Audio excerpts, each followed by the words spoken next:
from the National News Studio, Sri Lanka.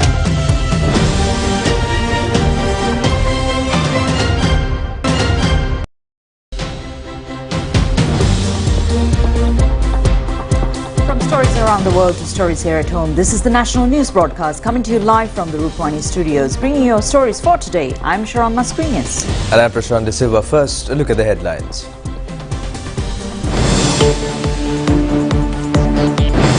The President is in China to participate in the One Belt, One Avenue summit. He was warmly welcomed in Beijing last night. The Met Department says rains will increase from tomorrow. The USA expresses displeasure for Israel's decision to invade Gaza. Students of Maracas Central College set all island level records using improper sports gear. The Prime Minister points out the importance of revitalizing the vulnerable schools. Australia-Sri Lanka World Cup cricket match is now playing at Lucknow.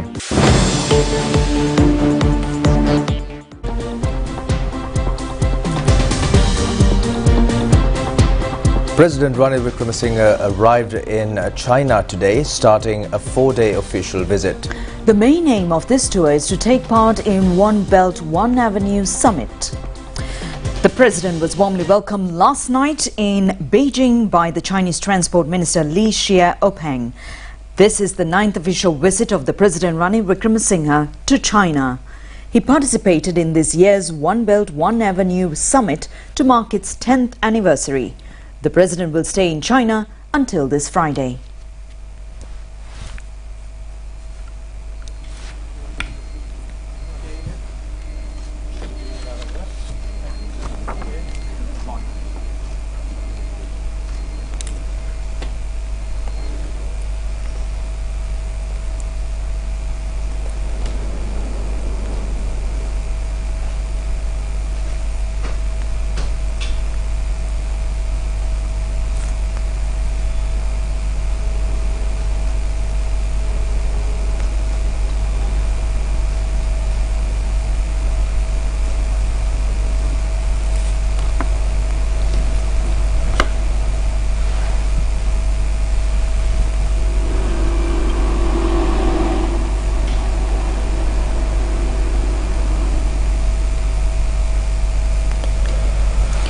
State ministers have been appointed as acting ministers of the ministries that come under the purview of the President during this period.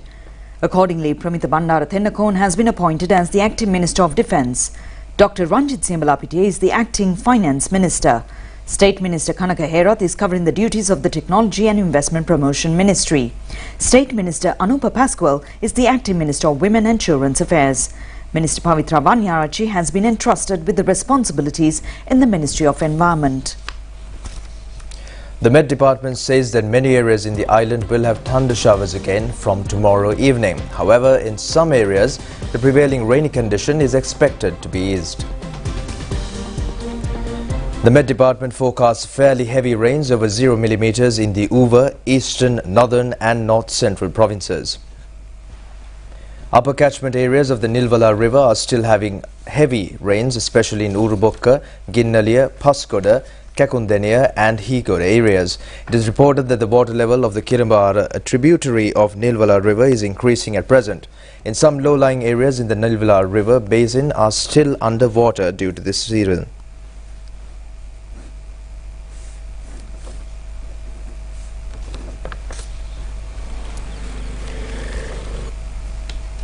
There was a heavy mist along the Vellava road this morning following the heavy rains experienced in the previous days. The Badulla District Disaster Management Centre informed the motorists therefore to take care in driving along this road. An earth mound has fallen on a house in Ratmalagasalla in Kinigama, Bandarabella last night. The rear part of the house was severely damaged due to this earth slip. Many houses in this area are cracked and the authorities have informed the residents to evacuate from the area. It is reported that these houses can be collapsed if heavy rain continues.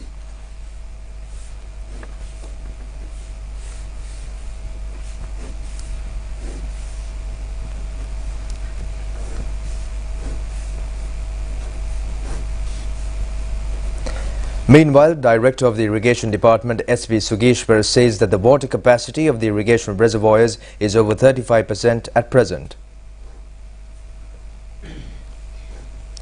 Waterfalls in the central hills have become more colorful due to heavy rains experiencing in the hills. Located in the Valimada Plateau are cascading beautifully these days after several years.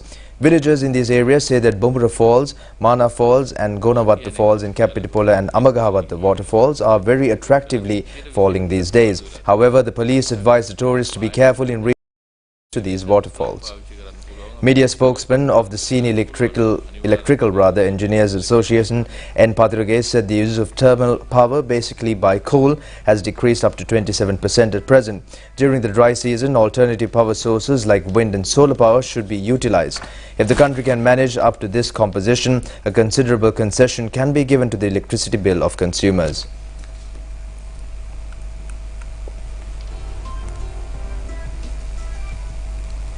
United States authorities say that President Joe Biden is considering a trip to Israel in the coming days, but no travel has been finalized as his military is carrying out daily bombardments of the besieged Palestinian enclave in Gaza.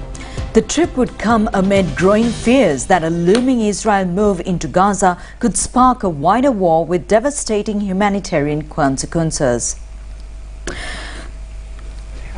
United States President Joe Biden told media that he believed a humanitarian corridor should be established. He urged Israel to exercise caution as its ground forces prepare for an offensive in the territory, saying it would be a big mistake for Israel to occupy Gaza. Biden is weighing up an invite from Israel to visit the country and may fly there in the coming days. Israeli media say that more than 100 military targets were hit overnight, including compounds, command posts and launching sites for an anti-tank rockets. Under Secretary General of the Humanitarian Affairs, Martin Griffiths, says the UN is deep in negotiations to get the first aid into Gaza since Israel launched its bombardment 9 days ago in response to the wave of killings by Hamas. Martin Griffiths believes around 1 million people from the north of Gaza have moved south in response to Israel's direct request. He said that there had been no movement on the release of these hostages and said that their capture was an illegal, unacceptable, immoral act and they have to be released immediately. Israel's military has updated the number of people it believes are being held hostage in Gaza up to from around 155 to 199. They were kidnapped when Hamas gunmen infiltrated Israel just over a week ago, killing more than 1,400 people. More than 2,700 Sri Lankan ambassador to Israel had this to say. Crowds at a concert. Sri Lankan ambassador to Israel, Nimal Bandara, says, "My apologies, people in Gaza have been killed in retaliatory strikes by Israel, which is also blocking fuel, water, food and medical supplies from entering the territory. Thousands of people have been gathered close to the crossing with Egypt in the hope of leaving Gaza ahead of an expected Israel ground offensive." Meanwhile, Kremlin spokesman says that Russian President Vladimir Putin is going to speak with several leaders today, including Israeli Prime Minister Benjamin Netanyahu and Palestinian President Mahmoud Abbas. They are going to be the first talks between the leaders of Russia and Israel since Hamas attacks inside Israel on October 7.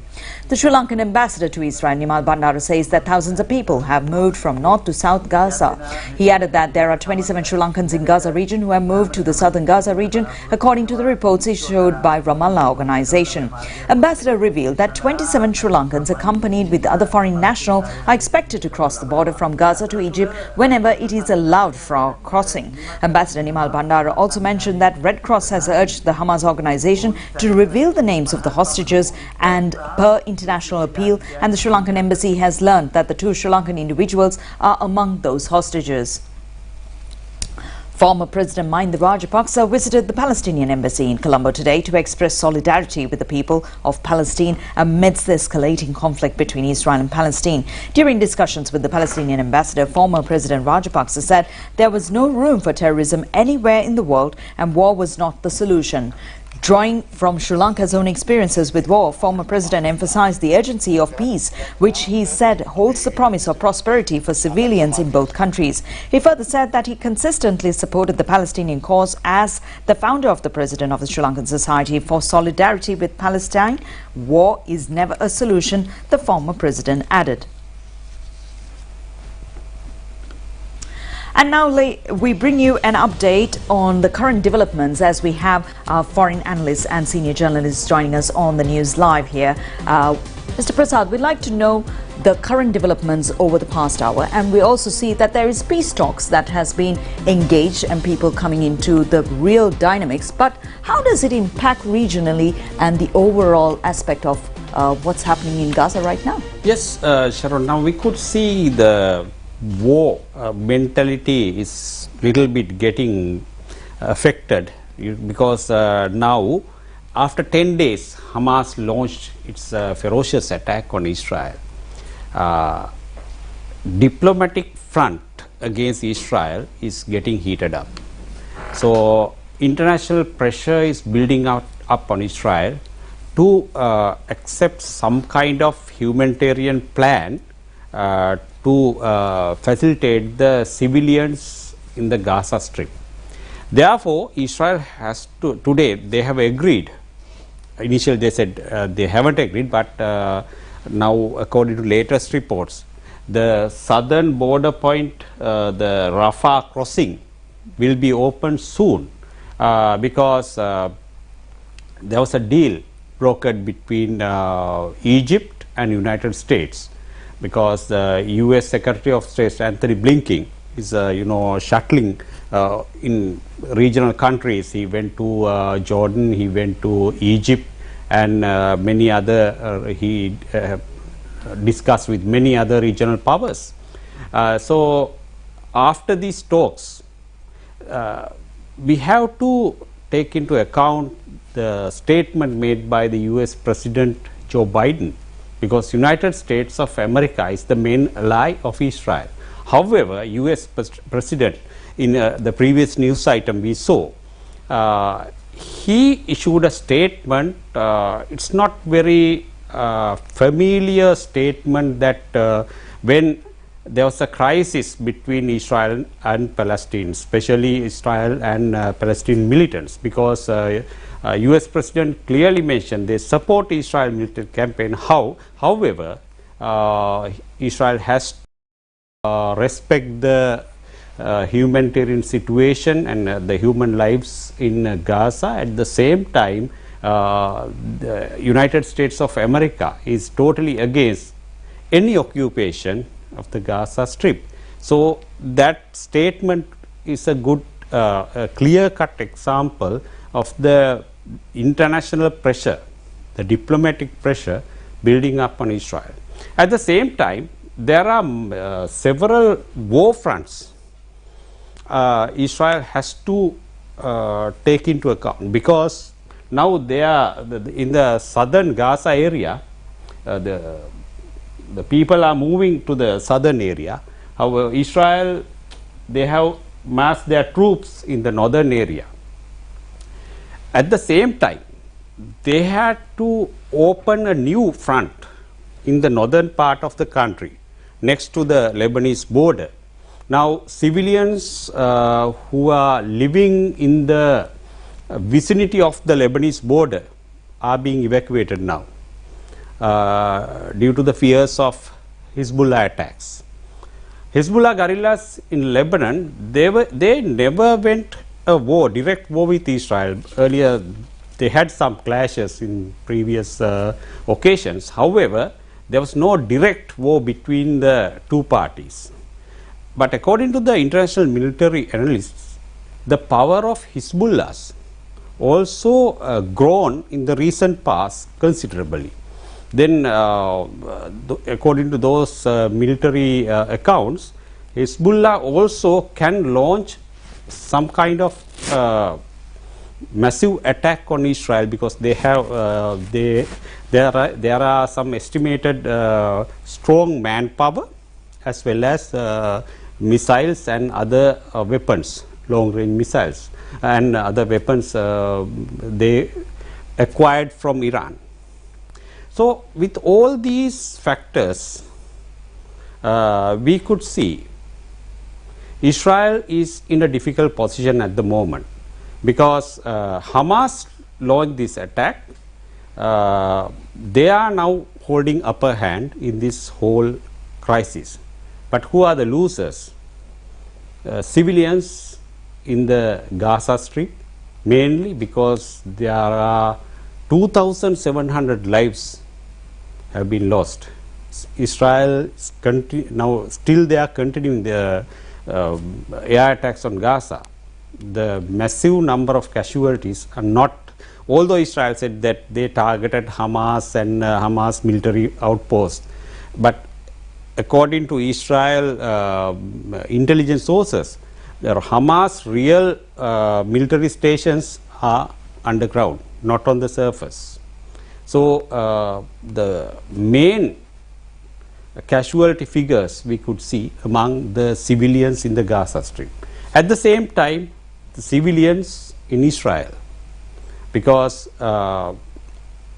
around, according to new figures, 1,400 Israel civilians have been killed in the Gaza attack, the attack launched by Hamas, and 199 hostages are under Hamas custody. Hamas said that those people are now being kept in the deep tunnels inside Gaza Strip. So even Israel launched a ground operation, it will be very difficult to rescue these people, because they have to wage a new kind of war.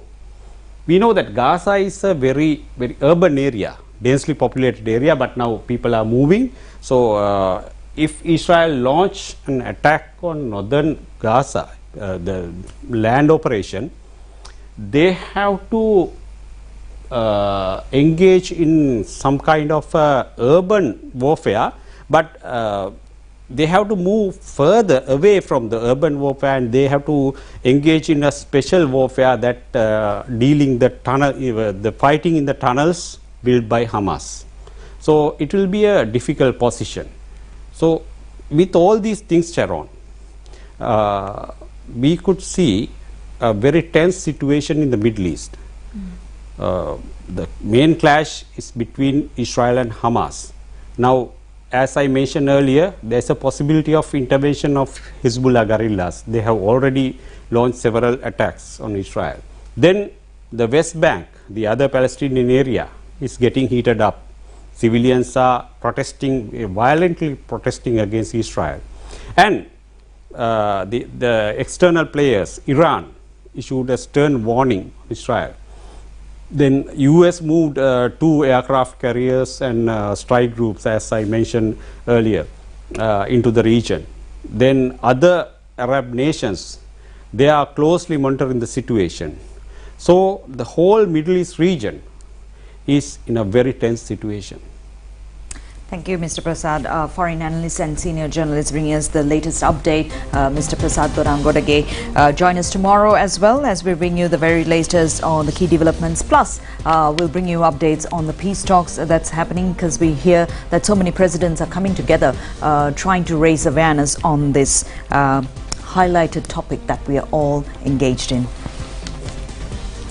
Meanwhile, the chairman of the United National Party, parliamentarian Wickremesinghe, emphasized that the present government is dedicated to elevating Sri Lanka's global standing by ensuring the public's access to accurate information, drawing inspiration from the significance of the Media Development Authority Act of Singapore in their development journey. The parliamentarian further highlighted that while everyone enjoys the freedom of social media, regulations will be introduced to deter its misuse for personal attacks or vengeful actions. He expressed the following insights during a press conference held today at the Presidential Media Centre under the theme Collective Path to a Stable Country. The chairman of the National Party, parliamentarian Wickremesinghe, said that one of the primary objectives of the new Broadcasting Regulatory Commission Bill and the Online Safety Bill is to prevent the defamation, false accusations and the destruction of individuals. It is important to note that these regulations aim to create a strong presence for Sri Lanka both domestically and internationally. The established commission cannot administer punishments as this authority lies with the Magistrate Court or other relevant courts. These new rules and regulations will not only produce responsible journalists but also responsible citizens. They also contribute to the reduction of animosity between nations and affirm the people's right to access the truth. Now, the Chartered Financial Analyst Institution signed an agreement with the Sri Lanka Rupavahini Corporation today to educate the public on the role of Chartered Financial Analyst Institute within the capital market. The agreement was signed at the SLRC premises. The Chartered Financial Analyst Institution displaying a leading role in the capital market in both national and international level. Chairman of the Chartered Financial Institution Aruna Pereira and Chairman of the Sri Lanka Rupavahini Corporation Dr. Prasad Samrasinghe signed the agreement.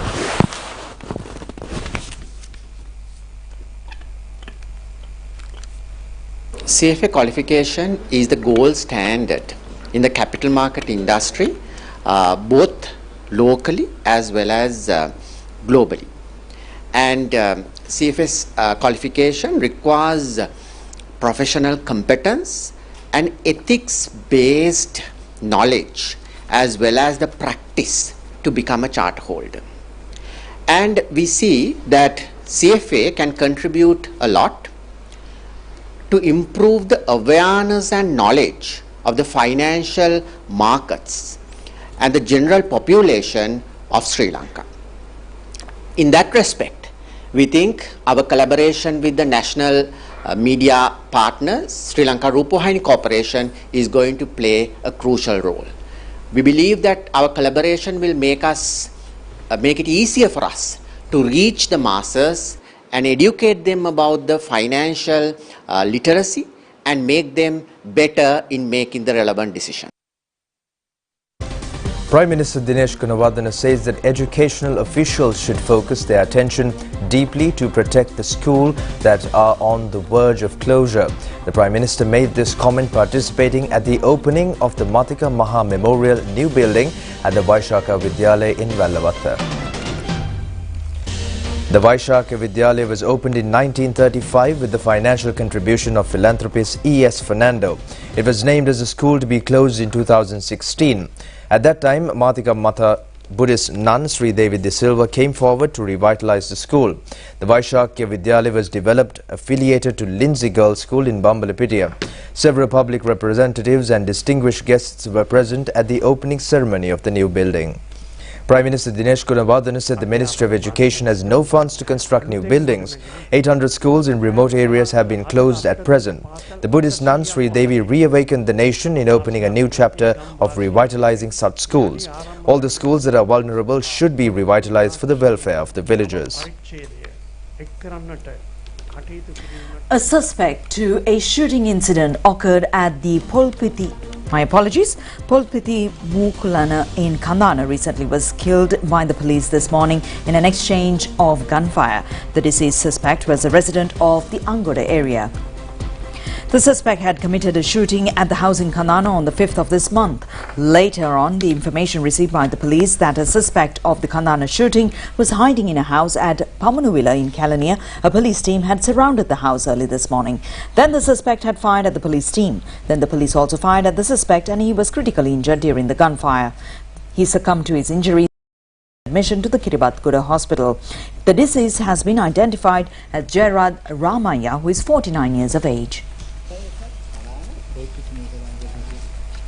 Now, many sport lovers have focused their attention to the field of athletics in Sri Lanka following the skills displayed by our athletics in the Asian Games recently.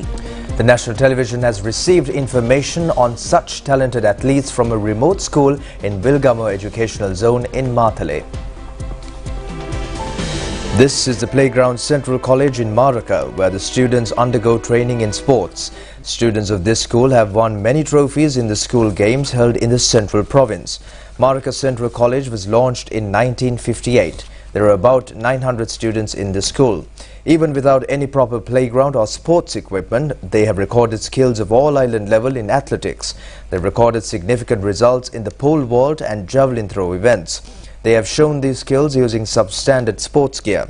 Maheshika Dilrukshi of this school has placed a new record in the under-20 pole vault women's event.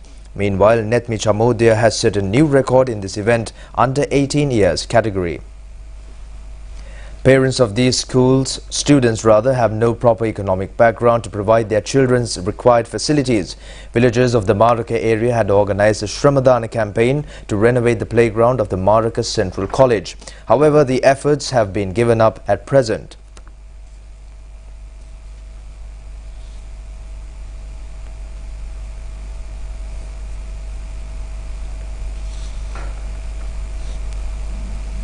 People in the area say that if the necessary facilities are given to these students, they will show international level skills in athletics in future. Here's more local news in brief. The presidential house, which is being constructed in Kasantare, is to be given to the Sri Lanka Information Technology Institute on 50-year lease to build an IT university. This decision has been taken by the Chief of the Presidential Staff, Sagala Ratnayaka, under the guidance of the President at a discussion held recently. A sum of 5,000 billion rupees has been estimated to construct this university. The university would provide facilities for about 1,500 students annually for IT education. A special workshop was held recently under the patronage of Prime Minister Dinesh Gunawardena to educate senior state officials on open parliamentary system. It was jointly organised by the Communication Department of the Parliament and the National Democratic Institute. An open dialogue regarding the challenges and responsibilities of the political authority within the open parliament concept was also held. The National Sanctuary in Kumana has earned a record income after 4 years. The guardian of the Kumana Sanctuary, D.B. Samaranayaka, says that it has earned a sum of 40 million rupees during the past 9 months of this year. Over 12,000 local and foreign tourists have visited the Kumana Sanctuary during this period. Researchers have revealed that there are about 63 leopards in the Kumana National Sanctuary that comes under the Wildlife Conservation Department.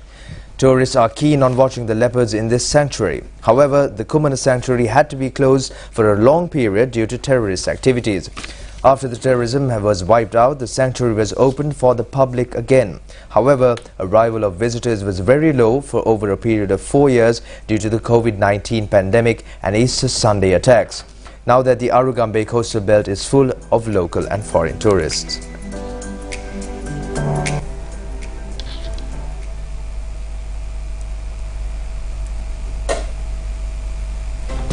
We got foreign news coming after the break.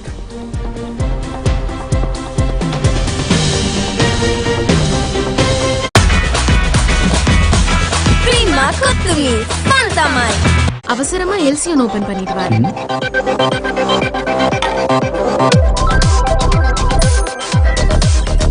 இருக்கும் எந்த ஒரு இடத்திலிருந்தும் உங்க business control பண்ண next ஜென்னின் digital banking partner People's bank.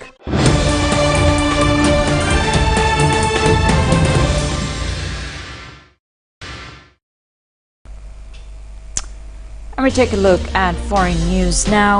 Foreign media reports that a new earthquake has hit western Afghanistan. This earthquake was struck several days after 2 large tremors in the region that killed more than 1,000 people. The United States Geological Survey says that the magnitude 6.3 quake struck near the city of Herat. It was at a depth of 6.3 kilometers. According to local health authorities, at least 1 person has died. The World Health Organization said another 100 are being treated for injuries in the regional hospital. The UNICEF said that more than 90% of those who died in the earlier quakes were women and children. In its report, the United States Geological Survey said the epicenter of the latest tremor was 30 kilometers northwest of Herat, Afghanistan's 3rd largest city close to the Iranian border. Villagers used shovels and bare hands to search for missing people.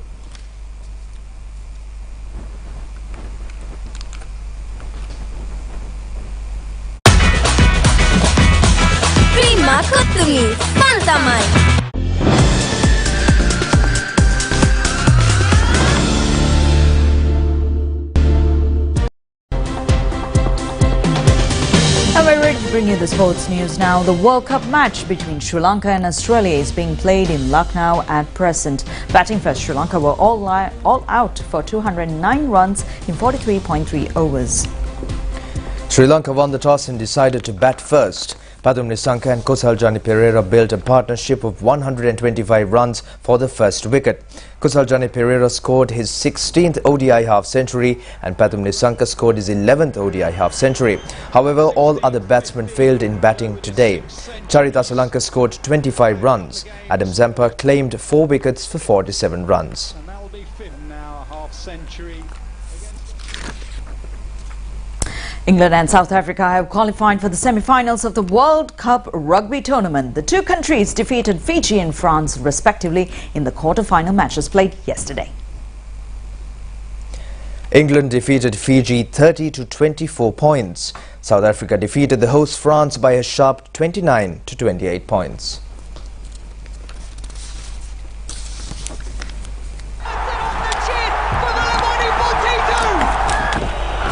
Taking all his time. 50 days ago, England were beaten by Fiji and their World Cup hopes were written off.